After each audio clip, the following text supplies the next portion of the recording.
Welcome, dear viewers and listeners, and thank you for joining us once again on Go to Sleep Historian. Tonight, we invite you to step quietly into a world long past, to drift gently through a snow-covered medieval Moscow. Imagine the city blanketed in soft white, where every sound is soft by falling snow. Wooden fortifications settle under winter's weight, and smoke curls lazily from the chimneys of small, humble homes. This is a city of stillness, a city of endurance, and tonight, you will witness its quiet heartbeat. In T-Story, you will walk along frozen streets, past wooden homes, market squares, and churches where candlelight flickers gently, and snow softens every step.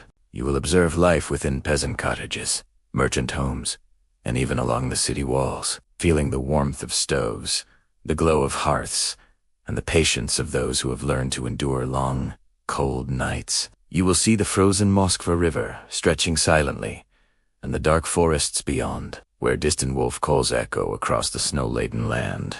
As we guide you through each chapter of the night, we will not rush. Instead, let your mind wander through the stillness. Let the images of timber, frost, and candlelight fill your imagination, and allow the calm of medieval Moscow to wrap around you. Before we begin, a gentle reminder to our viewers. If you find comfort in our stories, please consider subscribing to our channel for more peaceful journeys through history. Like, share, and comment. If you feel inspired, it helps us continue to bring these quiet tales to life. And after the spoken story concludes, we will leave an hour of relaxing, soothing music playing softly, perfect for drifting into sleep, studying, or simply letting your mind rest in peace. Let the music carry you gently into the calm of your own winter night. Now, settle comfortably, breathe slowly, and allow the hush of medieval Moscow to envelop you. Tonight, we step together into a still winter night in medieval Moscow. This intro is immersive, sits smooth, and aligns perfectly with your go-to-sleep historian style. If you like, I can now create a matching detailed outro, which will smoothly close the story and transition into the relaxing music.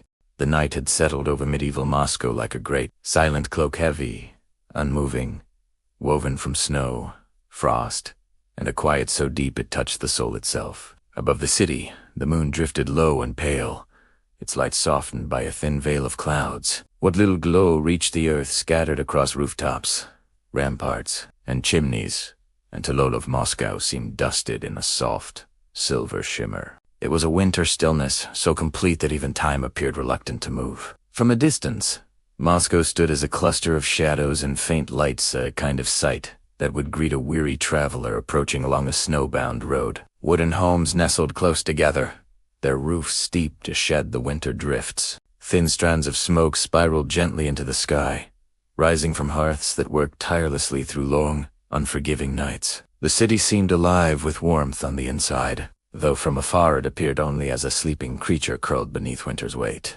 The frozen skyline possessed a stark beauty. The old wooden Kremlin, still centuries away from the stone majesty it would one day become, rose at the city's heart. Its towers simple, sturdy, and darkened by time pierced the frosty air. Snow clung to the angled edges of its roofs, settling where the wind had grown tired. The palisade around it, formed from tall, sharpened logs bound tightly together, cast long, quiet shadows. Each log, stiffened with ice, seemed to hum softly when touched by wind, producing a sound like distant strings plucked in slow, thoughtful rhythm. Beyond the Kremlin, clusters of merchant homes rested shoulder to shoulder, their timbers creaking as the cold pressed against them. Many had shutters drawn tight, their windows covered with oiled parchment that glowed faintly when firelight flickered inside. The market district lay dark, but even there, a stray lantern might burn low a merchant keeping careful watch over valuable goods, or a restless soul, tending to a stubborn winter cough. Yet, such small lights did not break the night. They only joined it, adding to the tapestry of dim warmth woven through snow and silence. The winter sky hung close, leaving only a modest stretch of stars. They glittered faintly, as if reluctant to intrude upon the quiet below. A single breeze carried tiny flakes down in a slow, drifting dance. They touched rooftops without a sound, They caught in the fur-lined hats of night watchmen. They settled on the curved wooden eaves of homes built with patient hands. Each snowflake felt gentle, tame like a whisper reminding the city to embrace stillness. In the far quarters of Moscow, the Moskva River lay frozen in a long, unbroken ribbon of white. The moonlight brushed its surface until it gleamed like polished bone. The river, resting beneath its icy shell, offered no voice, not the rush of water, not the crackle of frost, not the groan of shifting ice. It was calm, entirely subdued, as if winter itself had commanded it to sleep. Fishermen's huts stood quiet nearby, their tools stacked, their little boats pulled ashore until warmer times returned. From the edges of the forest, beyond the city, faint shadows lingered, trees standing bare and brittle, their branches reaching skyward like ancient hands frozen in supplication. The woodland offered a soft rumble now and then, a fox stirring, an owl shifting unseen, or the distant sigh of wind weaving its way through pines. Though these sounds were modest, they only served to deepen the sense of peace.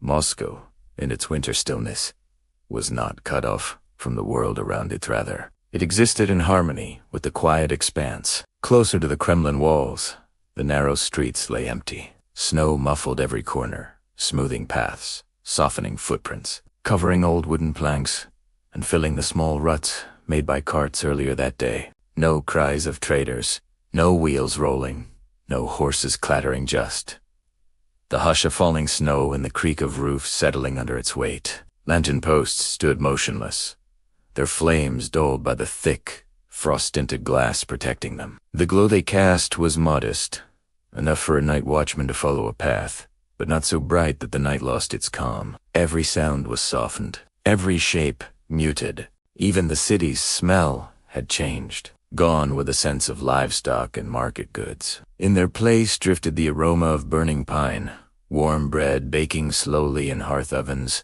and the faint temps of cold iron from tools left outdoors. It was a scent that belonged only to winter, clean, crisp, and simple.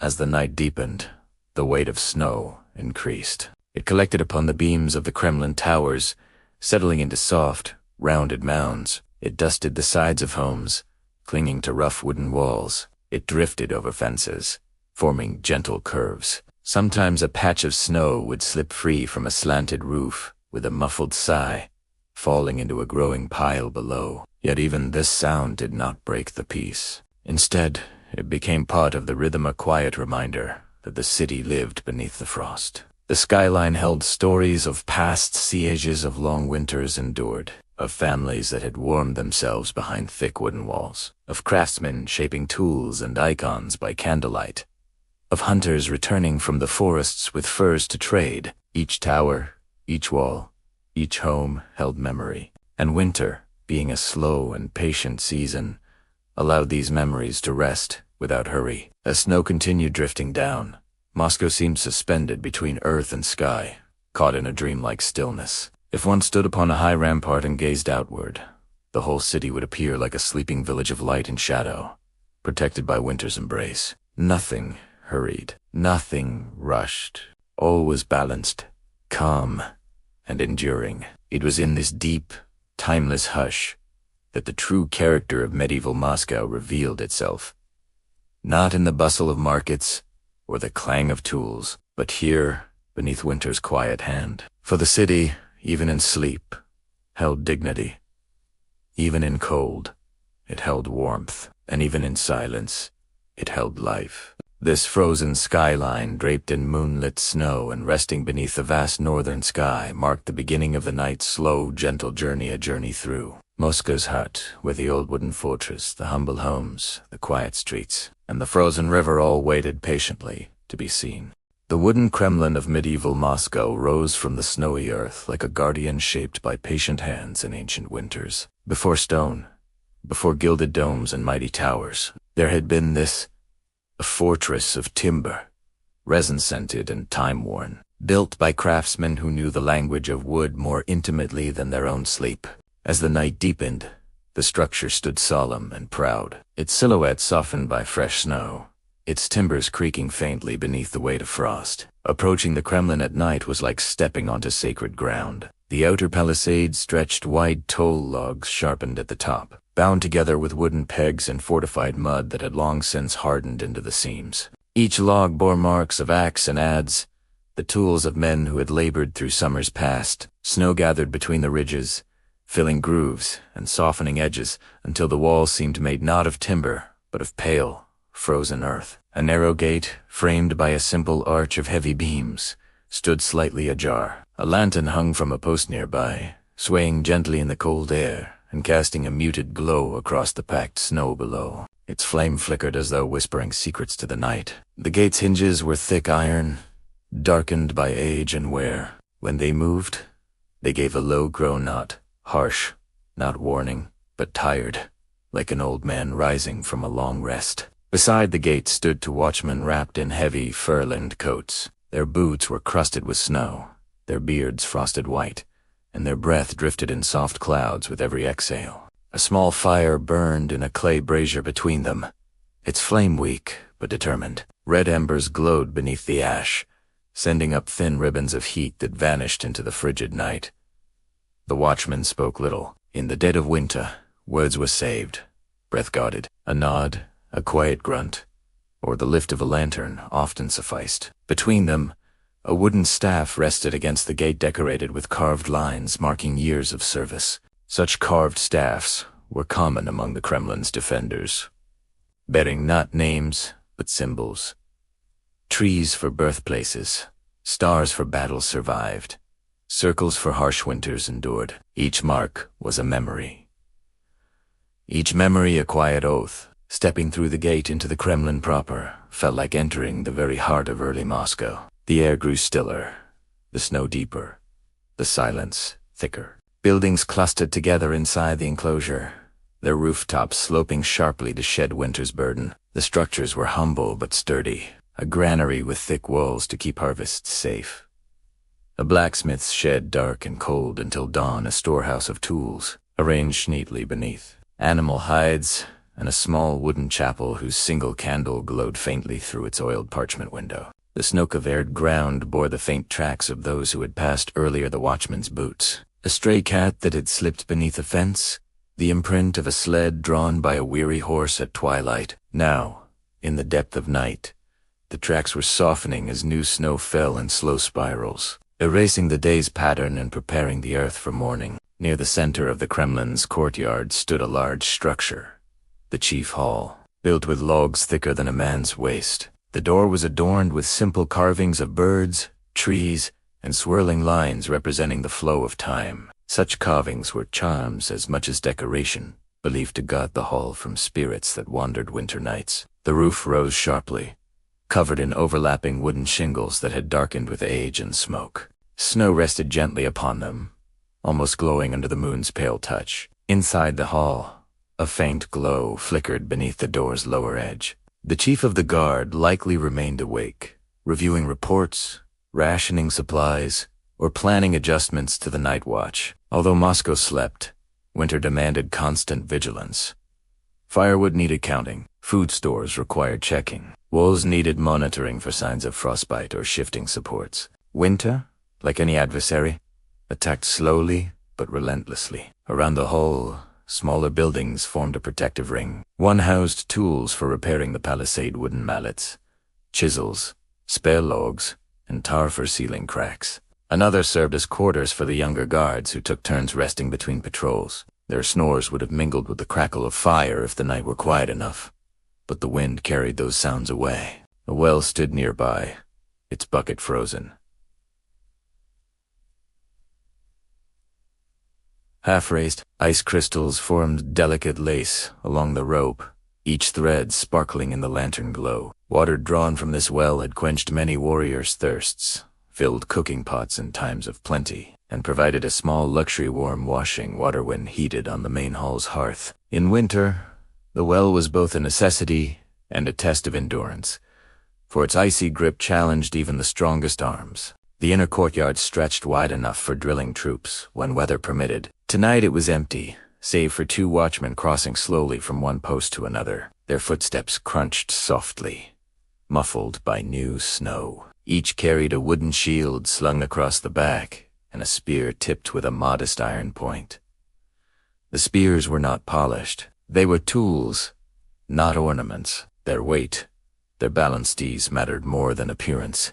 Above the Kremlin's walls, wooden towers rose like silent sentinels. Their roofs were steep and narrow, allowing snow to slide down rather than settle dangerously. At the top of each tower, slatted openings offered a view of the land beyond the fortress. From such a height, the watchman could see the frozen river, the dark forest, and the scattered glimmers of homes throughout the city. Tonight, lanterns in a few distant windows still burned, but most had dimmed into a faint, comforting glow. Entering one of the towers required climbing a narrow wooden stair. Each step had been worn by countless boots, the center of each plank slightly hollowed by time. As one climbed, the sound of wind intensified. It slipped through cracks and crevices, singing a low, trembling note that mingled with the occasional creak of the tower's frame. Yet the watchmen were used to these sounds. They did not fear them.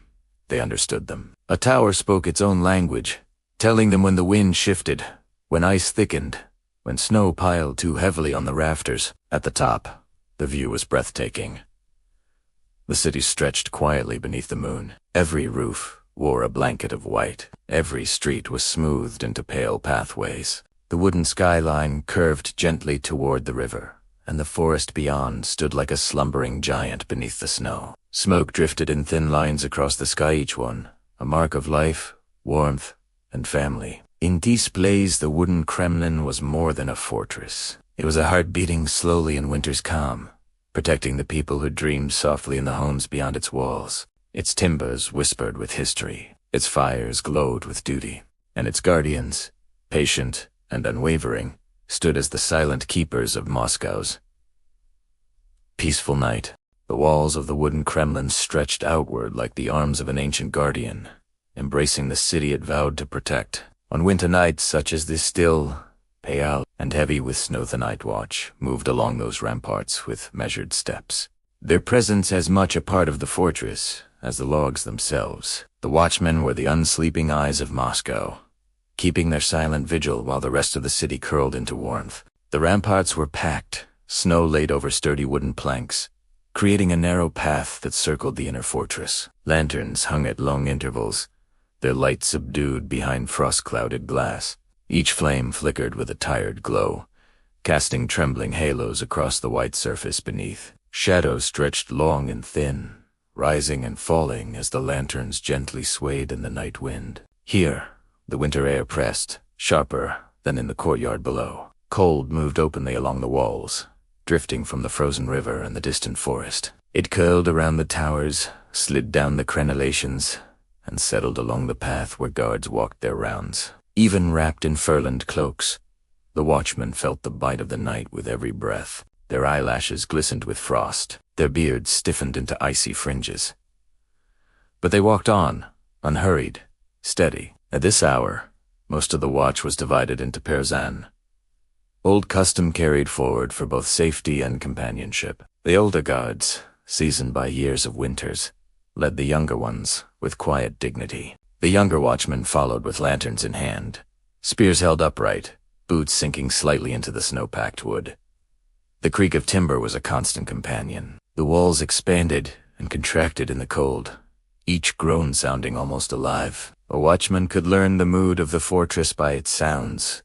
A long, slow creak meant wood adjusting to frost. A quick snap warned of tightening cold. A deep rumble announced that the weight of snow was shifting overhead. The walls spoke, and the watchmen listened. From the ramparts, Moscow appeared hushed and ethereal, its shapes softened into gentle contours, its lights dimmed, its movement nearly stilled. The homes closest to the Kremlin looked like small glowing pockets in the dark, their chimneys releasing thin ribbons of smoke that drifted sideways before rising toward the star-pale clouds.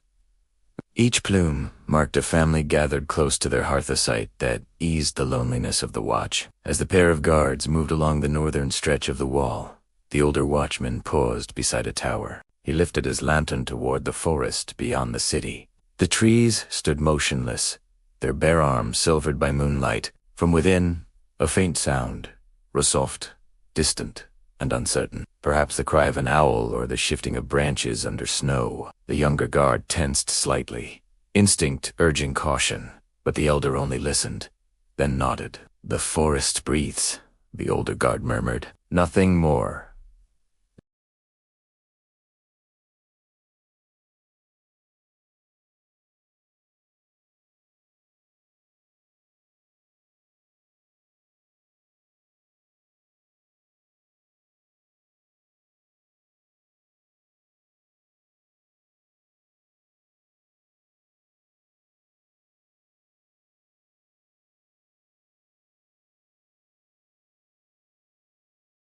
The watchmen were trained to see all possibilities. Continuing their patrol, they walked past the arrow slits cut into the towers, narrow openings framed by hardened resin-coated wood. Through these slits, the guards could see far into the distance. The world looked like a painting, the frozen river gleaming faintly, the snow-covered roofs shimmering, and the dark mass of the forest pressing gently against the horizon.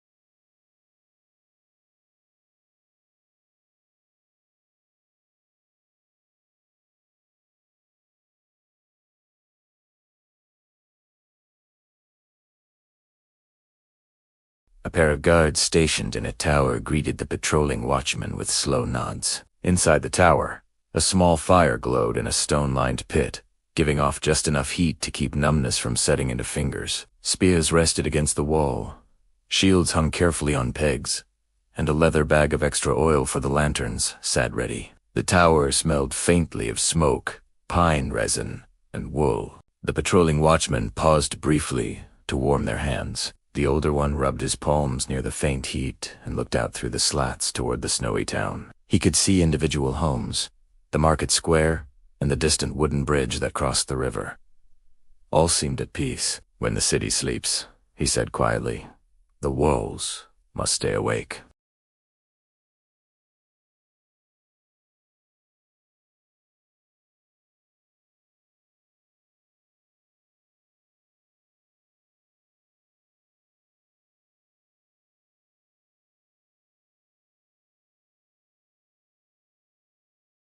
Here, the roofs formed a gentle slope toward the river. Lanterns glowed like faint amber stars trapped beneath snow. The sound of the city's life was mute, distant dogs shifting in their sleep, a shutter tapping softly, or the low hum of a stove's draft.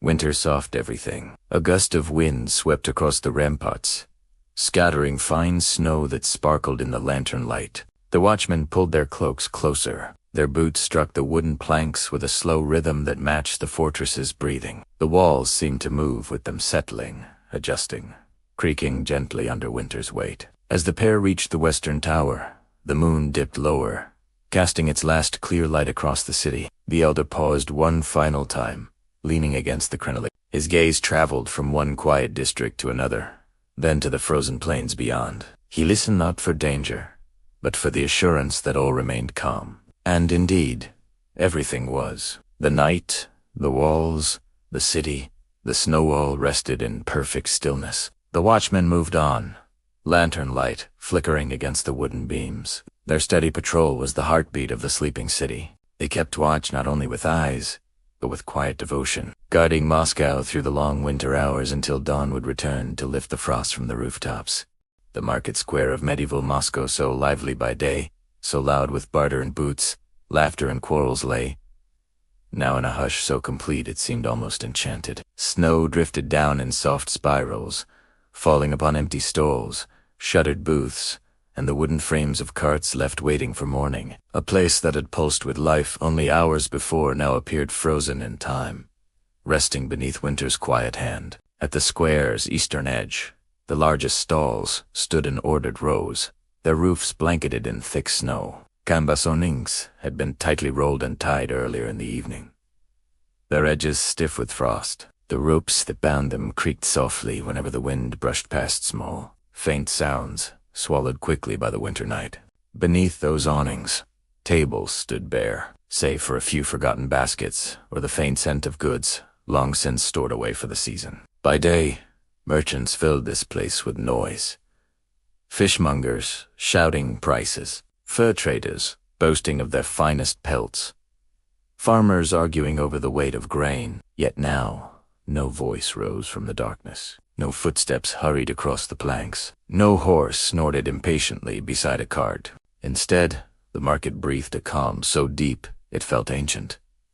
The snow had transformed everything. It softened the edges of the wooden booths, rounded the corners of crates, and muted the hard lines of stone markers that marked trading posts. Even the central well, normally a gathering spot where women fetched water and exchanged stories, stood quiet, its heavy bucket frozen halfway down, the rope hardened with ice. A thin crust of frost framed the well's circular mouth, catching moonlight like a ring of dull silver. A few lanterns still burned at distant corners, left intentionally for the safety of the night watch. Their flames were faint, dimmed behind layers of frost. Light seeped out in gentle halos, illuminating small patches of snow and revealing crisscrossing footprints left earlier. Already, the fresh snowfall had begun to soften the tracks, smoothing them until only hints remained. By dawn, the square would appear untouched, as though no person had passed through in weeks. At the northern edge, additional stalls crowded closer together in tighter clusters. These were the smaller merchants, the peddlers of winter herbs, dried mushrooms, handmade tools, and small wooden toys. Their tables were narrow, their wares modest, but their presence gave character to the square. Even now, faint scents lingered in the air. Dried mint, pine resin, smoked fish, and the earthy traces of mushrooms stored in woven baskets. These scents blended with the winter air in a way that spoke quietly of livelihoods resting, not gone. One stall, decorated with thin carved panels depicting winter birds, had left behind a few items: bundles of birch kindling tied with twine and a small clay jar sealed with wax. Snow had gathered on them, forming a soft white cap. The merchant who owned the stall was known for his early mornings, but tonight he slept deeply in his home across the river, trusting the quiet night and the watchful walls to guard his simple goods. Near the center of the square stood a large wooden cart with its wheels partially buried in snow. Turing Sumeri transported fresh vegetables from nearby villages. Tonight, its frame creaked faintly under the cold, as if whispering memories of warmer seasons. A tarp, stretched tightly across the top, glistened with frost. Snow outlined its edges in a delicate lacework, shimmering softly under the moon. Around the cart, the emptiness felt peaceful rather than lonely. The square, stripped of its bustle, exhaled. It had worked hard through the months feeding the city, bargaining, carrying laughter and conflict alike across its wooden boards. Now it rested, calm and undisturbed. The market square was more than a place of exchange. It was a meeting ground for news from afar. During daylight, merchants from different corners of the land brought stories.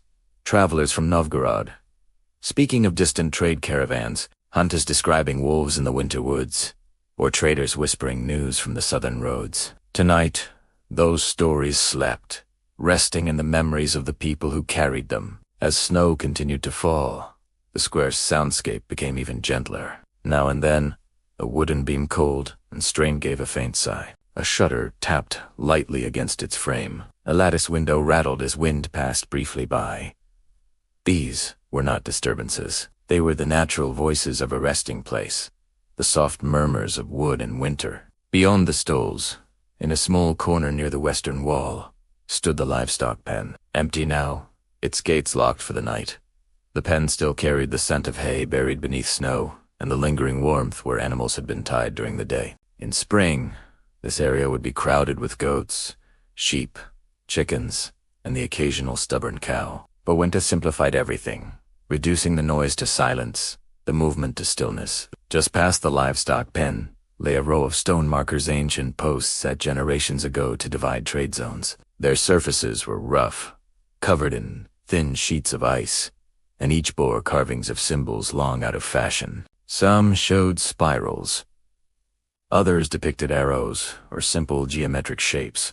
Under snow, they appeared soft and gentle, as though age and winter together had smoothed their long memory of crowds. A pair of watchmen entered the square from the eastern path. Their lanterns swayed as they walked, scattering dim gold across the snow. They paused, scanning the area, not because they expected danger, but because the square was too important to leave unobserved. It was the city's stomach, its heartbeat during daylight. It needed watching even as it slept. The older watchman lifted his lantern, inspecting the stalls. The younger one brushed snow from a bench with a gloved hand, checking for signs of recent disturbance. Finding none, they exchanged quiet nods. Their breath drifted upward in small clouds. They continued their patrol, leaving a trail of crisp footprints that the snow would soon erase. As the night deepened, the silence grew more absolute. Snowflakes fell more slowly, drifting as if carried by invisible hands. The market square seemed to listen to the wind, brushing the rooftops, to the distant creak of the Kremlin walls, to the soft hum of the frozen river. It absorbed these sounds, held them, and let them settle into the wooden beams and pathways. This was the market's truest form, not the crowded, noisy maze of day, but this quiet resting place preserved beneath winter's soft blanket. Here, in silence, one could feel the weight of centuries. The footsteps of merchants long gone, the echoes of bargains struck, the memory of children running between stalls, the smell of summer berries, of autumn harvest, of springtime herbs. The sleeping market square, covered in moonlit snow, was more than empty space. It was a vessel of memory, waiting patiently for morning. The wooden homes of medieval Moscow stood huddled together like a small village within the greater city, shoulder to shoulder, roof to roof, bound by snow, frost, and centuries of shared winters. From afar, they appeared as a cluster of gently sloped silhouettes dusted in white, each roof carrying a thick blanket of snow that softened every line and curve. In this still winter night, the homes did not seem built by hands, but rather grown from the frozen earth itself, shaped by the rhythm of long, northern seasons. Snow drifted steadily over the rooftops, settling into deep folds along the eaves. Wooden shingles darkened by smoke, rain, and age peeked out beneath that blanket, but only faintly. The snow smoothed them, muting their edges until each roof looked like a gentle hill. Icicles hung down in elegant rows, long and clear, catching the faint glow from distant lanterns. They shimmered like fragile glass, daggers dangerous in shape, yet peaceful in their stillness. The homes were built from thick logs, their surfaces rough and uneven, each bearing the marks of axes used decades earlier. The timbers interlocked at the corners in the old style, forming strong, simple joints that stood firm against the winter's bite. Resin had been used long ago to seal cracks, and though much of it had dulled, its scent remained faintly in the air pines, earthy and familiar. When the cold grew harsh, the logs contracted and gave soft creaks that echoed gently along the street. Tonight, those sounds were muted under the layers of snow that embraced each house like a warm quilt. Snow piled along windowsills, filling every small gap, softening every edge. Many of the windows were covered with thin sheets of oiled parchment rather than glass glowing faintly from within where firelight flickered behind them. These small patches of warmth, scattered across the neighborhood, looked like tiny amber stars embedded in a world of pale white. The paths between the houses were narrow, shaped more by habit than design. In summer, they were worn dirt. In winter, they became soft trenches of snow, edged by wooden fences. The fences themselves leaned slightly under winter's weight, their slats coated in thick frost. Between them lay footprints left earlier in the evening. The heavy steps of a man returning home with firewood, the lighter trail of a child carrying a bucket from the well, the delicate prints of a cat walking alone through the snow. Now, as night deepened, those footprints grew less distinct. Fresh snow drifted down, filling them gently. By morning, they would fade entirely, erased by winter's patient hand. Inside the homes, warmth glowed from the heart of each dwelling, the great masonry stove. No matter how small or humble the house, the stove was its center, its protector, its provider. Thick brick walls held heat long into the night, radiating slow, comforting warmth that seeped into every beam and every blanket. Families gathered around it, not only to cook or sleep nearby, but to share the quiet companionship winter encouraged. One home near the bend of a narrow street, stood slightly larger than the rest. Its roof bore deeper snow, its walls scratch-marked by tools once used to carve beams.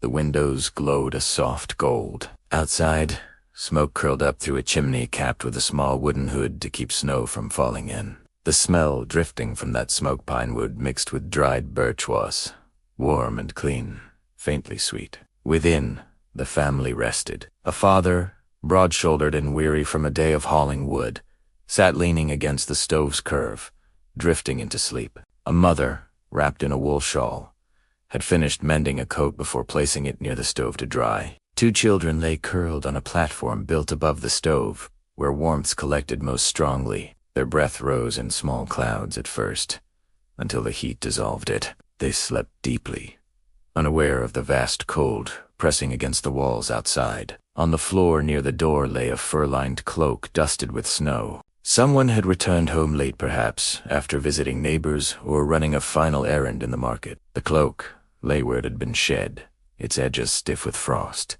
Nearby, a wooden bucket sat half full of melting snow, gathered recently to refill the family's water pot. The slow drip of melting ice created a gentle rhythm inside the otherwise still room. Across the street, another home stood low and narrow, snow piled nearly to the lower edge of its windows. A lantern hung from a wooden peg beside the door, its flame nearly extinguished, casting only the faintest ring of dim gold upon the snow below. Inside, an elderly couple rested. They had lived through many winters together, and their home bore signs of long hands at work. Patched beams, reinforced shutters, old tools stored neatly by the door. The stove in their home glowed softly, giving warmth without wasting wooden art they had mastered after a lifetime of cold seasons. Their shelves held clay, jars filled with dried berries, herbs, and salt. A wooden box beneath the table stored small treasures gathered over decades embroidered cloth. Old coins, a carved bird whose paint had long faded. Their world was small, but rich with memory. The winter night held no fear for them. It was an old companion. Farther down the street, a modest home had left a candle burning near the window, its flame swaying slightly whenever the wind slipped through a crack. Inside, a young woman hummed a quiet tune while spinning flax into thread. Her fingers moved slowly, rhythmically. She worked not from necessity alone, but from habit, a kind of simple, patient work that soothed the mind during long winter nights. Outside her home, the snow-covered path glowed faintly beneath the candlelight. A small wooden sled leaned against the wall, its runners buried in snow. Beside it, a stack of chopped wood stood neatly tied in bundles. The woman had split some of it herself earlier that day, her gloves still frozen stiff where she had left them by the door. Every home in this district, from the humblest hut to the sturdiest tradesman's dwelling, breathed with quiet warmth beneath the snow. Winter pressed hard against the walls, but inside, life persisted with calm endurance. Curtains swayed gently near windows. The crackling of stoves whispered through the beams. A dog barked in its sleep beside a hearth. A baby stirred briefly, then settled. Firelight trembled across wooden walls, warming them with amber glow. Outside, the wind moved softly, brushing snow from eaves, carrying faint scents of smoke and pine. The wooden homes stood firm, simple, strong, and peaceful in their patient rest. They were more than shelters. They were the heartbeats of the winter city, each one, a warm core glowing gently within the cold. Each one a world of stories, breathing quietly through the night. Within the snow-laden streets of medieval Moscow, the simplest wooden homes held the warmest worlds. From the outside, these dwellings looked modest low roofs heavy with snow, narrow windows covered in oiled parchment, chimneys exhaling slow trails of smoke into the night. But inside, where firelight touched every beam and shadow lingered softly against the walls, the heart of peasant life pulsed in gentle, steady rhythm. A peasant home was built as much for survival as for comfort. Its walls, made from thick pine logs, fitted tightly with mossback seams, held back the worst of the cold. The scent of dried moss mixed with the sweet, earthy smell of timber and the faint aroma of wood smoke that drifted from every corner. In winter, the home felt like a sturdy wooden nest, simple, warm, protective. At the center of nearly every peasant home stood the great stove, the very soul of the dwelling. It dominated one side of the room, a massive block of brick and clay, shaped carefully by skilled hands. Its curved back and broad top served as both bed and bench, its firebox glowing softly behind a thick iron door. The warmth that radiated from it spread slowly but powerfully, reaching the farthest corners of the house and threading through blankets, clothing, and wooden beams. On this deep winter night, the stove's warmth filled the peasant home with a comforting glow. The fire inside had been fed earlier with birch logs split precisely to burn long and steady. Now they glowed red, their embers pulsing like the steady heartbeat of the house. Every crackle was soft and deliberate, a whispered reminder that the home was alive and awake, even as the world outside slept beneath snow and silence. A family gathered near the stove, quiet, tired, but content in the familiar closeness of winter evenings. The father sat on a low wooden stool, his broad shoulders wrapped in a patched wool coat. He had spent the day hauling water from the well, tending the small livestock shed, and chopping wood until his hands were numb. Now, with his boots lined up near the door to dry and his gloves laid beside them, he rested with a cup of warm broth in hand. His breath no longer fogged the air. The stove's heat had chased away the bite of the night. The mother moved quietly across the room, her footsteps soft against the wooden floor. She carried a woven basket filled with dried herbs, mint, yarrow, chamomile harvested in summer and strung above the stove until crisp. She reached into a small clay pot, sprinkling a pinch of herbs into a simmering kettle set on the stove's edge. The gentle aroma of mint and chamomile drifted into the room, mingling with the wood smoke and settling in the rafters like a peaceful lullaby. Two children shared the raised platform above the stove, a wide, warm space where most peasant families slept during the coldest months. They lay curled beneath wool blankets, their cheeks flushed from heat, their small breaths steady and deep. One clutched a wooden toy carved by their father, a horse, its body simple but lovingly shaped. The other child held a small cloth doll made from scraps of linen. Though their toys were humble, each bore the marks of affection and care. A cat, small and gray, had found its place near the stove's base. It stretched lazily, then settled again with a soft purr. Its fur glistened faintly in the firelight. Cats were treasured in peasant homes, not only for their warmth and companionship, but for their duty in keeping mice from stored grains and winter supplies. This one seemed especially proud of its role, sleeping with one paw draped across its nose. The household tools rested neatly around the room. A wooden ladle hung from a peg beside bundles of dried onions and garlic. A simple iron pot stood near the hearth. A broom made from tightly bound branches leaned against the wall. In one corner, baskets held winter vegetables, cabbage, turnips, and bits, while a small sack of barley lay tied tightly to keep out mice. Everything had its place, not through luxury, but necessity. From the ceiling beams hung strips of smoked fish, their skins glistening faintly in the firelight. Next to them were herbs tied in bunches, sage, thyme, chervil gathered from the forest and meadows months earlier. These stores, carefully prepared, were the family's winter lifeline, ensuring meals during the long months when the earth slept beneath ice. A wooden table stood in the center of the room, its surface smooth from years of use. Upon it rested a loaf of dark rye bread, wrapped in a linen cloth to keep it soft, and a small knife used for slicing. Bread was the staple of peasant life, baked once or twice a week, and cherished with every meal. Tonight, only a few slices remained from the loaf, but another batch of dough waited in a clay bowl near the stove, rising slowly in the warmth. The walls were bare save for a few treasured belongings. A carved wooden icon of a saint hung near the door, its surface worn from years of gentle touches. It watched over the family with silent guardianship. Beside it hung a small bundle of dried flowers, a summer memory preserved against the winter's long chill. The night outside was cold enough to stiffen the wooden planks of the door. Frost gathered around its edges, forming thin white lines like delicate lace. But inside, the air felt thick, warm, and alive. The shadows created by the fire danced slowly along the beams and walls, moving with quiet grace. Each flicker brought comfort rather than fear. The home, though humble, felt protected. The mother scooped hot broth from the kettle and poured it into small wooden cups, handing one to the father and setting another near the children's platform. The steam rose into the air, scented with herbs and vegetables. She sat beside her husband, wrapping her shawl more tightly around her shoulders. Together, they watched the embers glow, listening to the gentle sounds of their sleeping children. The wind brushed softly against the walls, but it posed no threat. The home had stood through many winters. It would stand through this one too. Inside these wooden walls, life unfolded in quiet endurance. No luxury, no abundance. Only warmth, family, and the simple rhythm of winter survival. Yet in this simplicity lay a deep richness, a sense of belonging, of shared nights, of whispered stories told near the stove. The peasant home, glowing softly beneath its snow-covered roof, held a world of warmth in the midst of winter's stillness.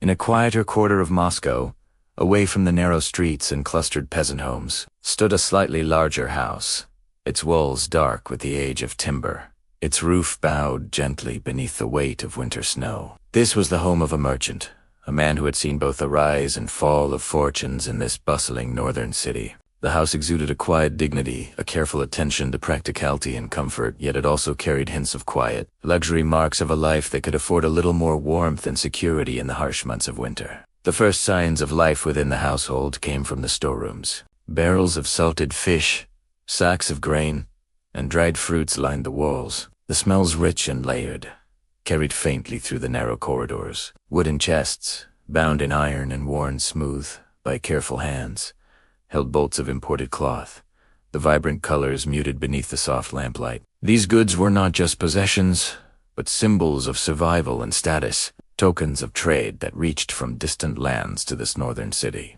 Their presence spoke quietly of the merchant's careful planning, his vigilance in preparing for the long, unforgiving winter. Within the main room, the heart of the home, the family had begun their evening routines. A low, broad stove dominated one corner, its fire glowing steadily, casting dancing shadows on the walls adorned with icons, small windows filtering the pale winter light into gentle squares of gold and red. The mother of the household moved quietly, arranging furs on benches, preparing a simple stew that simmered slowly, the aroma mingling with the scent of timber and candle wax. Children, their cheeks flushed from brief play outside, gathered near the stove, listening in quiet awe to stories of distant lands, tales brought home by their father's trade, or whispered legends from the surrounding forests. The merchant himself occupied a smaller chamber at the rear of the house, a narrow table before him illuminated by the flickering flame of a single candle. He bent over his ledger,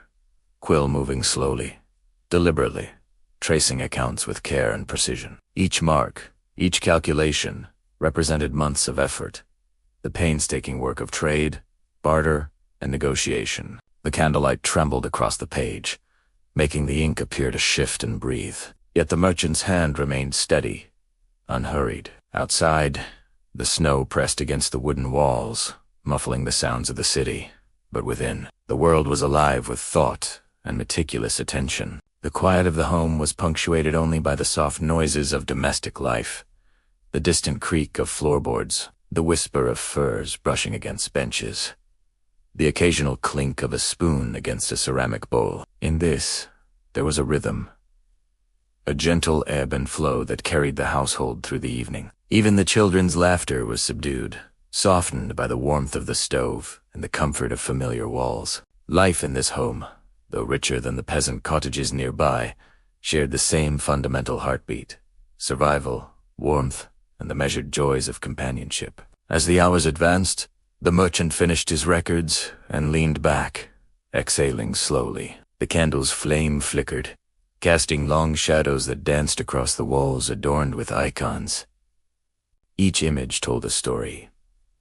Saints and angels gazing benevolently, guardians of hearth and home. Their presence was a quiet reminder that, even in the pursuit of wealth and comfort, faith remained central. The merchant carefully extinguished the candle, leaving the room in a soft, subtle hush.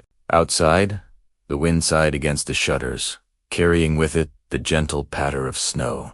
Yet inside, the household embraced the serenity of the night. The family gathered for the evening meal, simple yet hearty, shared beneath the protective gaze of the icons. Conversations were soft, a gentle exchange of news, observations, and plans for the morrow. The merchant's children spoke of school lessons, of learning to count and read, of understanding the distant lands from which their father's goods had come. The mother reminded them of the importance of patience and careful tending, of the ways that winter demanded respect and preparation. These moments, though ordinary, held a sacredness of their own, a rhythm that connected generations in the quiet endurance of daily life. After the meal, the family prepared for rest. Furs were arranged carefully upon benches and simple beds, small lanterns dimmed and set aside. The winter night pressed close against the windows, yet the warmth of fire, the sturdiness of timber walls, and the steady vigilance of the merchant's planning created a sanctuary from the frozen world outside.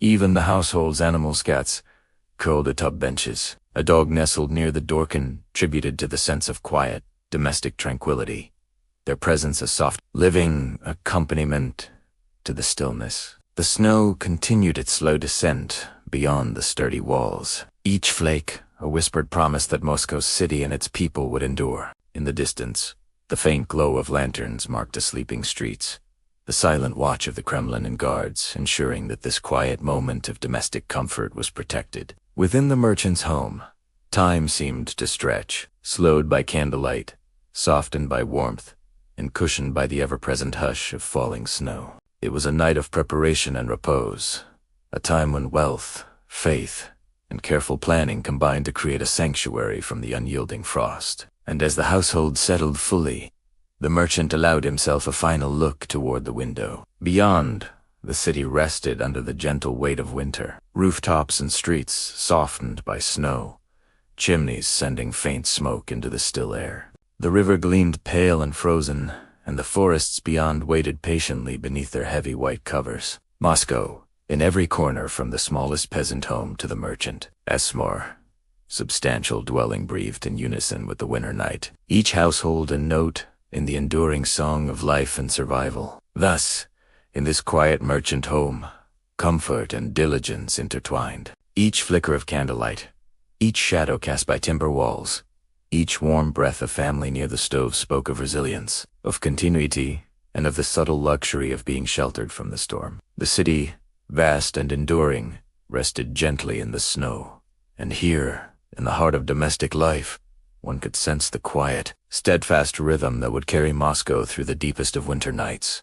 Beyond the quiet streets of homes and marketplaces, the path led toward the churches of Moscow, their domes rising gently above the snow-draped rooftops, like silent guardians of faith. Even in the dead of winter, the city's churches carried a solemn presence, a quiet strength in the midst of cold and silence. Snow rested lightly on the curved shingles of the domes, glittering faintly in the soft light of a pale moon, while small, narrow windows offered a muted glow from within, flickering as candle flames danced behind painted glass. The walk along the cobblestone paths, softened by layers of snow, was hushed, each footfall muffled in the white blanket that stretched across the city. The air carried the faint scent of incense and smoke from torches burning near the entrances, a quiet mingling of the sacred and the domestic. Here one could feel the heartbeat of Moscow in a different way, not through the bustle of trade or the clamor of market life, but through the enduring presence of faith, the steady rhythm of prayers whispered by those seeking solace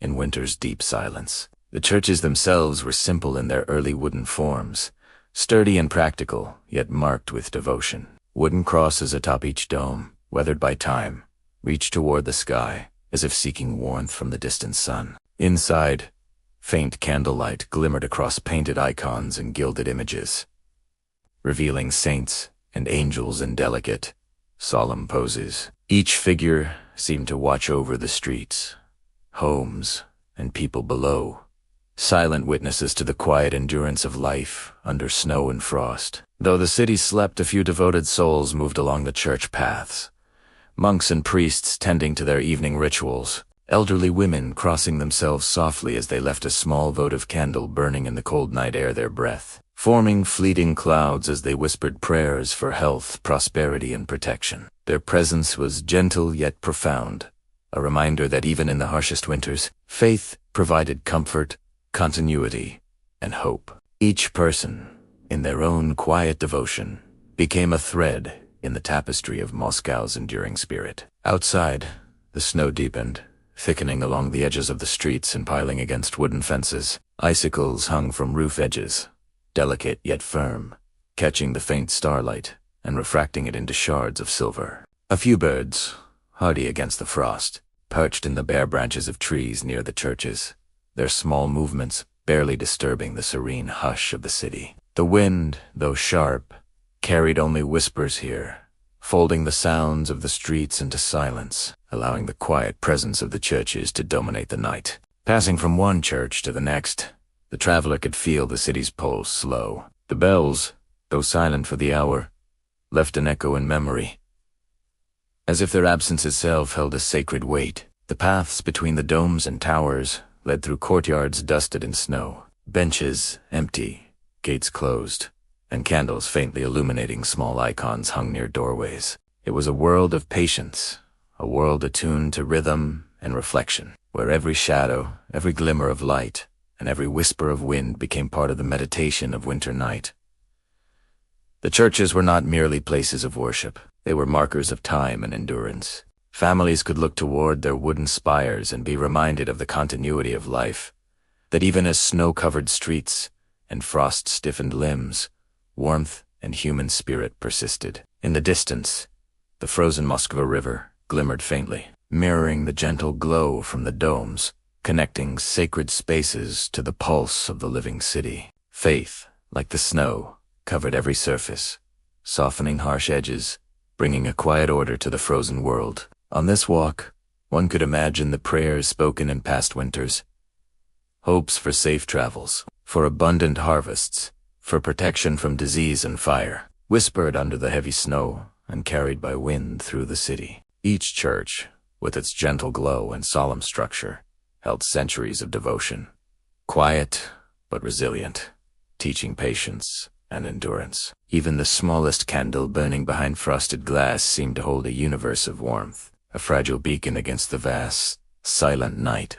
As the path wound past the last church of this sector, the cityscape unfolded behind the domes, rooftops laden with snow, streets dimly lit by lanterns, chimneys releasing faint columns of smoke into the frigid air. The churches, like sentinels, kept watch over all of it, their presence enduring even as darkness deepened. In these moments, the walk was not merely movement through space, but a journey through time, through the centuries of devotion that had shaped Moscow's soul, and through the quiet heartbeat of the city itself. And so, the walk past the churches concluded, leaving a lasting impression of reverence and stillness. In the hush of winter night, among snow-laden domes and flickering candlelight, the city rested with the comforting presence of faith, a gentle reminder that warmth, hope, and resilience could exist even in the coldest, quietest hours. Moscow, beneath the quiet weight of snow, held both life and prayer in perfect harmony. And as one continued toward the sleeping streets beyond, the memory of the sacred glow lingered, a soft echo in the vast stillness of winter night.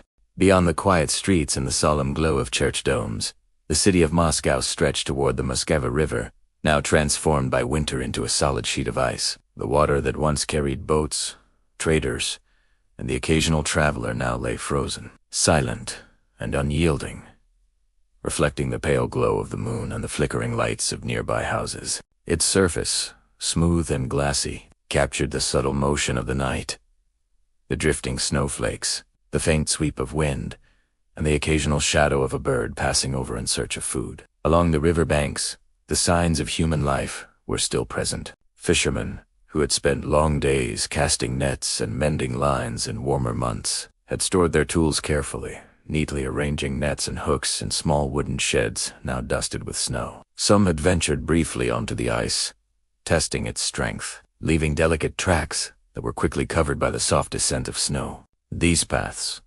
temporary and fragile, marked the rhythm of life adjusting to winter's dominance, a testament to the city's resilience and intimate knowledge of the land. The frozen river was more than a pathway or a barrier, was a mirror of the season itself. Ice formed in delicate, interlacing patterns, resembling the intricate lace of frost that decorated window panes. Cracks and ridges appeared here and there, subtle reminders of the river's hidden currents beneath the solid surface. A traveler walking along its edge could sense the restless pulse of water trapped beneath winter's firm grip, a quiet energy that mirrored the still yet vibrant life of Moscow beyond the banks. Small fires burned near wooden docks and river sheds, their smoke curling in thin spirals toward the sky. These lights offered guidance and reassurance, marking where passage was safe and where it was wise to remain on solid ground. The smell of burning pine mingled with the crisp, sharp scent of ice and snow, a fragrance both invigorating and soothing.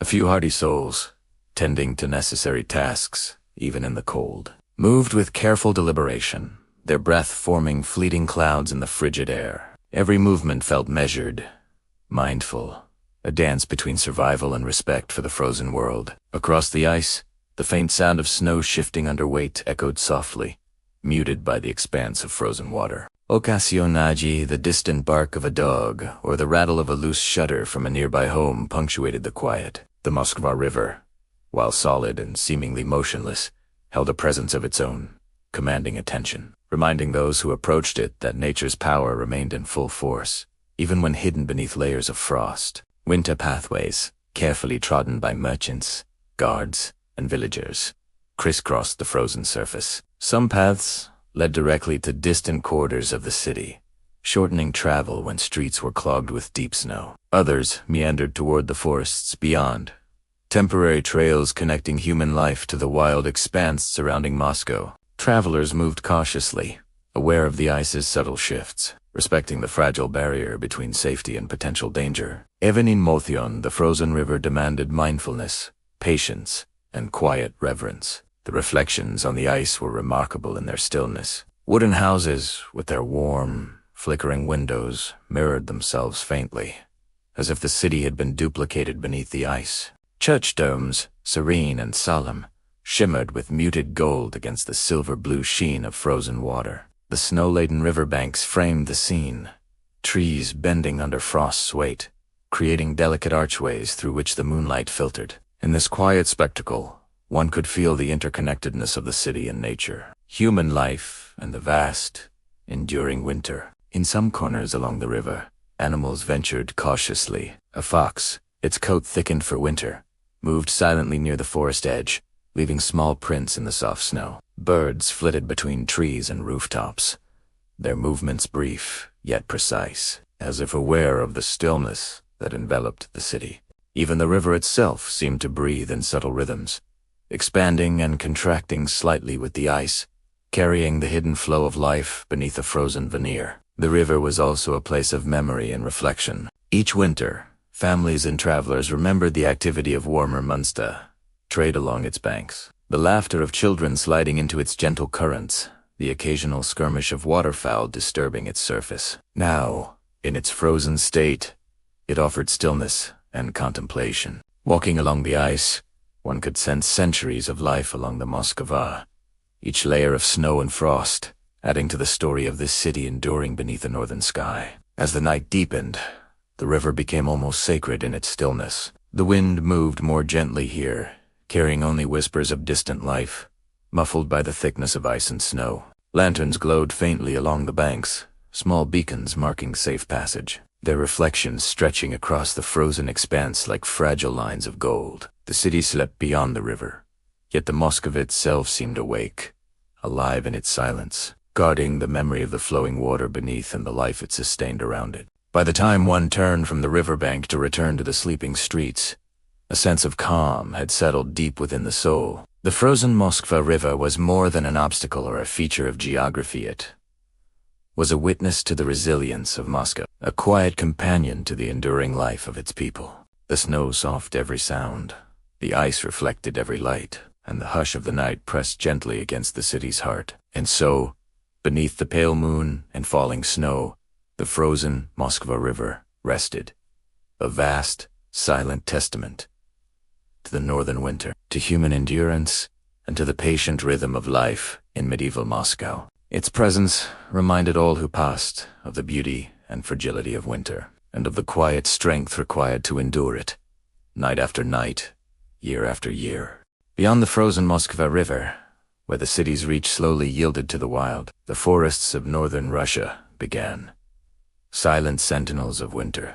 The edge of these woods marked the boundary between the ordered life of Moscow and the untamed rhythm of nature. Here, the snow lay heavier, piled in gentle drifts along pine boughs and tangled underbrush, muffling all sound, transforming the forest into a realm of hushed mystery. Even the wind moved differently here, weaving through trees, curling around trunks, and carrying with it the faint, sharp scent of frost and pine resin. The city and forest existed in a delicate balance. From the walls of Moscow, one could hear only faint echoes of the wild.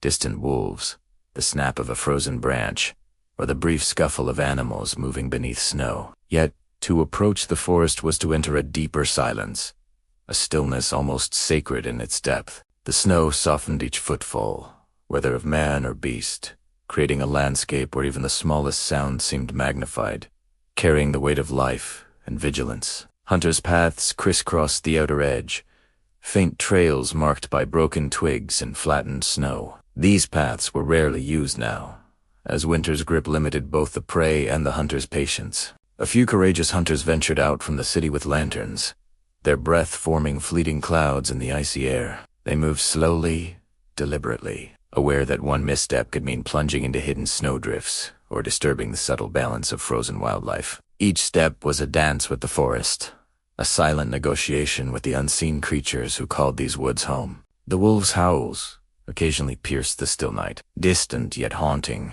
a reminder that the wilderness was ever vigilant. Their calls echoed off the snow and through the skeletal branches of trees, blending into the soft rhythm of falling snowflakes. Travelers paused to listen, heartbeats syncing with the wild cadence, understanding that this night belonged not only to the city, but to the forest, to the creatures that endured alongside humans, all waiting patiently beneath winter's heavy mantle. Snow-laden branches formed delicate archways overhead, shaping the light from the moon into shifting patterns on the untouched ground. Each tree seemed ancient, bearing the weight of centuries, of seasons weathered and winters endured. The forest's presence was both comforting and solemn, a reminder that beyond the city's wooden walls, life persisted with its own quiet resilience, teaching patience, caution, and respect for the rhythms of nature. Occasionally, the glint of animal eyes reflected in the pale light, fleeting glimpses of foxes or hares, cautious in the deep night.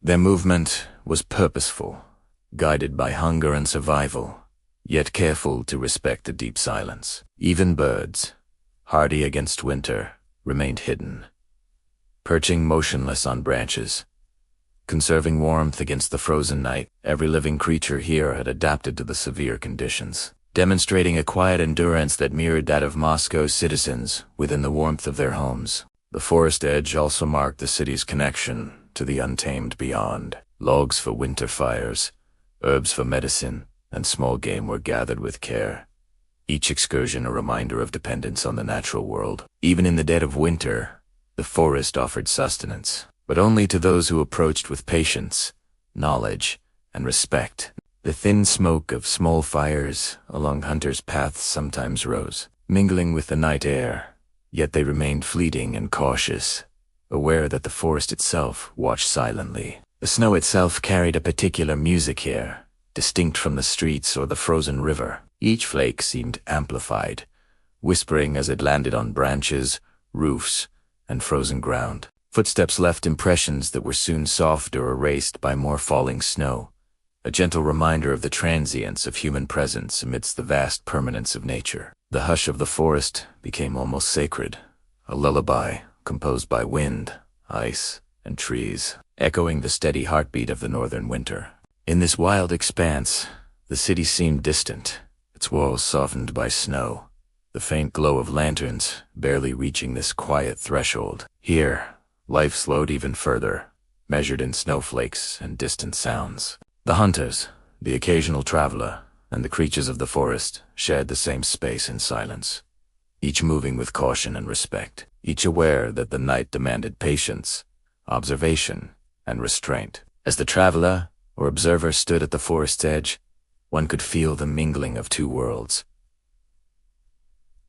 The human, structured and fortified within Moscow's walls, and the wild, enduring and patient beyond the timbered streets. Both existed in delicate balance, each shaped by winter's hand, each resilient in its own way. And beneath the soft blanket of snow, the rhythm of life continued quietly. Footsteps, heartbeats, whispers of wind, and the faint echo of distant wolf calls, all harmonizing with the slow, patient pulse of a winter night. Finally, when the path led back toward the city streets, the forest's silence lingered, wrapping around the mind like a cloak. The contrast between the wild night and the warmth of homes, the glowing candlelight within, and the muffled streets beyond reminded one of the resilience of life, the patience of winter, and the quiet endurance that bound the city and its surrounding forests together. Moskva rested beneath the snow, while the forest waited patiently, a silent partner in the eternal rhythm of northern winters. Leaving the forest's edge behind, the traveler returned slowly toward the heart of Moscow, where the streets slept beneath heavy snow. Each step was softened by the white blanket that stretched across the city, every sound muffled into a gentle whisper. Lanterns glimmered faintly through frost-covered windows, casting pools of amber light on rooftops and snowdrifts. The wooden walls of the city's homes groaned softly under the weight of frost and ice, a quiet symphony of endurance, creaking and settling as the night deepened. The air was crisp and still, carrying the faint aroma of wood smoke from chimneys, mingled with the scent of frozen earth. Snowflakes drifted silently from the sky, each one landing softly on a roof, a window pane, or the edge of a street. The city's fortifications loomed overhead, strong and dark against the pale glow of moonlight, their towers rising in quiet vigilance. The Kremlin, with its wooden gates and palisades, stood like a sentinel, guarding a sleeping populace, its timber creaking faintly as if breathing in the silence of winter night. Every street told a story. Roofs bent under the snow's weight, and wooden shutters, thick and protective, were closed against the cold. The traces of daytime life footprints, cart tracks, and the occasional sled mark had long since been softened by the steady descent of snow. The marketplace, once alive with traders and the clamor of barter, now lay in calm, the scent of stored grain and dried herbs lingering faintly in the air. Even the smallest details of daily life, the ropes tied around carts, the carefully stacked firewood, spoke of preparation, patience, and the rhythm of life shaped by the long, harsh winters. Passing by the homes, the glow from windows offered glimpses of quiet domestic life. Inside, families huddled near stoves, wrapped in furs and woolen blankets. Children slept or listened to stories. Elders tended fires, and meals simmered gently over the hearth. The warmth inside contrasted with the frozen world outside, a reminder of the delicate balance between survival and comfort in a city built of wood and snow. Even in the grander merchant homes, candlelight glimmered softly, reflecting from icons on the walls, a gentle testament to faith, resilience, and continuity. As the traveler moved through the streets, the city felt almost alive in its slumber. Dogs curled near doorways, cats perched on benches or windowsills, and the faint sound of breath or movement carried through quiet corridors. Each step on the snow-laden streets produced a soft echo, a reminder of human presence and activity, even as the city rested beneath winter's hush. The wind, though sharp at times, moved with discretion, sweeping flakes along streets, but never disturbing the profound stillness of night. The wooden fortifications creaked with subtle regularity. Towers and walls expanded and contracted under the cold, their groans like the murmurs of the city itself. Guards patrolled slowly, lanterns in hand, moving along the ramparts with careful attention. Their eyes scanned the snowy expanse, observing rooftops, streets, and the distant river beyond. Even in the quietest hours, the city's vigilance persisted, a silent promise that Moscow's heart would endure, protected by those who watched, waited, and understood the rhythms of winter night. Snow reflected the faint light of the moon, turning streets into a pale, shimmering ribbon that guided the traveler back toward familiar quarters. Each house, with its smoke curling from chimneys and windows aglow with firelight, seemed to pulse with life, quiet yet steady. The city, though frozen and softened by snow, breathed gently, a rhythm in harmony with the cold expanse that surrounded it. Life continued, even in stillness, and the steady heartbeat of Moscow could be felt in every street,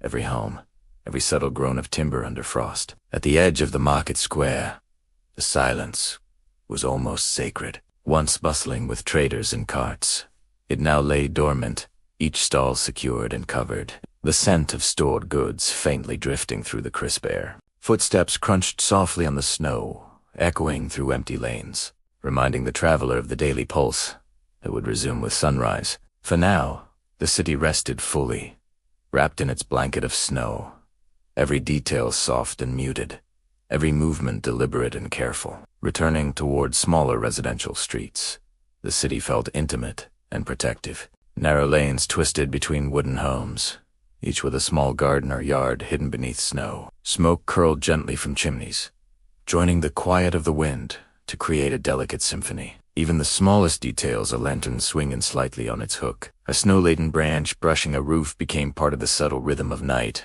Moscow in winter was not loud or bustling. It was steady, resilient, and profoundly serene. And as the traveler completed the circuit, returning toward the heart of the city, the hush of winter wrapped everything in a gentle embrace. The snow softened every step, the wind whispered through the timbers, and the city, vast and enduring, groaned and settled under the frost. Every light in every window, every shadow cast on walls and rooftops, and every faint trace in the snow spoke of life persevering beneath winter's quiet weight. Moscow, in its deepest slumber, was alive with patience, endurance, and the timeless rhythm of human and natural harmony. In these quiet streets, under the soft veil of falling snow, the city revealed its heart, a pulse of warmth, vigilance, and gentle life, resilient and steady. The winter night, though long and cold, was softened by human presence,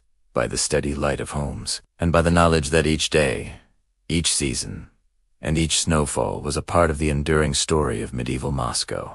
At the very deepest hour of the night, when the moon hung low and silver over Moscow, the city seemed to exhale slowly, sinking fully into winter's embrace. Every street, every roof, and every wooden wall was softened by the snow, muffling the faintest sound, transforming the city into a vast, silent cathedral of frost. The stillness was profound, yet alive, a quiet pulse beneath the ice and timber, beneath the chimneys that sent thin spirals of smoke into the night air. Here, in this hour, the soul of Moscow revealed itself, timeless, patient, and enduring. The city's rooftops glimmered faintly under moonlight, each one carrying the weight of snow and the stories of those who slept within. Smoke rose gently from chimneys, curling into the frozen sky like whispered prayers. Even the creaking of wooden beams and the settling of fortified walls seemed hushed, subdued by the blanket of night. Every detail, from the smallest shutter to the tallest watchtower, contributed to the rhythm of the city's heartbeat. Slow and steady, measured in moments of endurance and quiet vigilance, the streets were deserted now, save for the occasional passing figure. A guard patrolling a quiet lane, a cat moving cautiously along a fence, or a distant traveler returning from the outer edges. Each step upon snow-laden ground was gentle, deliberate, as though the city itself demanded respect in this sacred hour. Lanterns flickered faintly, their glow casting long, wavering shadows that mingled with the soft reflection of moonlight. On the rooftops and frozen paths, the city was alive in subtlety, its pulse carried in the quiet and careful movements of those awake within its frozen embrace. The Kremlin loomed in silent vigilance, a wooden heart at the center of Moscow, its towers and gates dark against the night sky, or the accumulated weight of snow and time. Guards huddled by small fires along the ramparts, watching, listening, their breath forming fleeting clouds in the icy air. Within these walls, the city's protection was constant, a promise etched in timber, iron, and vigilance. Outside, the snow reflected the moonlight, stretching endlessly across streets, rooftops, and the frozen Moskva River, reinforcing the serene rhythm of the city's rest. Even the churches, now distant but still visible, added to the sense of sacred stillness. Their domes glimmered pale under moonlight, small windows glowing faintly with candlelight. The quiet of faith and devotion mingled with the hush of snow, creating a sanctuary within a city already wrapped in winter's protective arms. Bells, silent for the night, seemed to linger in memory, their imagined echoes woven into the hush of streets and rooftops. Here, time slowed, allowing the rhythm of human life to harmonize with the cycles of nature and the passage of winter. The frozen Moskva River reflected the city in perfect calm, its solid surface a mere 2 rooftops, chimneys, and distant forests. Snow drifted across the ice in delicate patterns, softened by the night wind. The river, though lifeless in its frozen stillness, carried the memory of summer currents, the distant laughter of children, and the quiet passage of traders who once navigated its waters. In the heart of night, the river became a symbol of the enduring connection between life, city, and nature.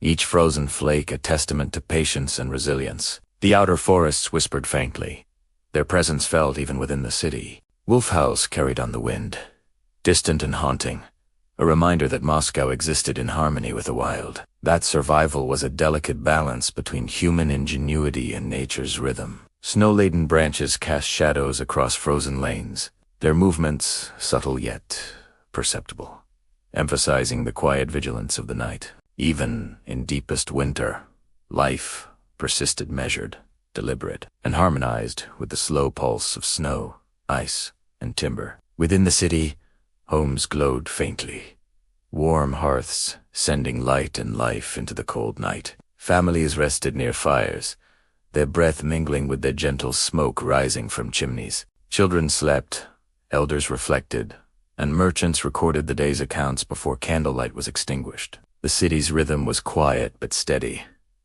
a testament to the endurance of human life, structured and softened by winter's embrace. Every detail, from a candle's flicker to the faint crunch of footsteps on snow, became part of the living harmony of Moscow at its deepest hour. And as the night continued, the city seemed to pause entirely. Snow fell in gentle waves, muffling distant sounds, softening edges, and weaving an invisible blanket over rooftops, streets, and frozen rivers. The world outside the walls was vast and cold, yet within the city, warmth, life, and resilience endured. Moscow's heartbeat, the quiet rhythm of fire, timber, snow, and human vigilance remained steady, enduring the frozen silence with patience and dignity. In the heart of the night, the soul of the city was revealed, not in noise or movement, but in stillness.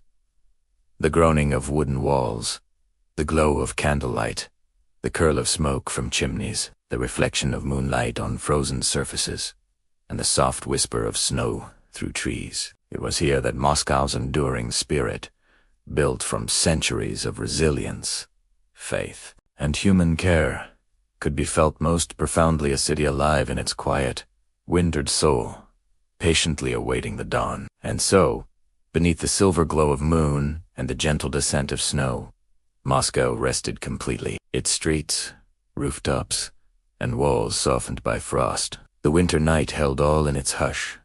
City and forest, river and home, human life, and the quiet pulse of nature. In this deepest moment, the heart of the night beat slowly, steadily, and timelessly, an eternal rhythm of endurance, warmth, and serene reflection in the snowbound city of medieval Moscow.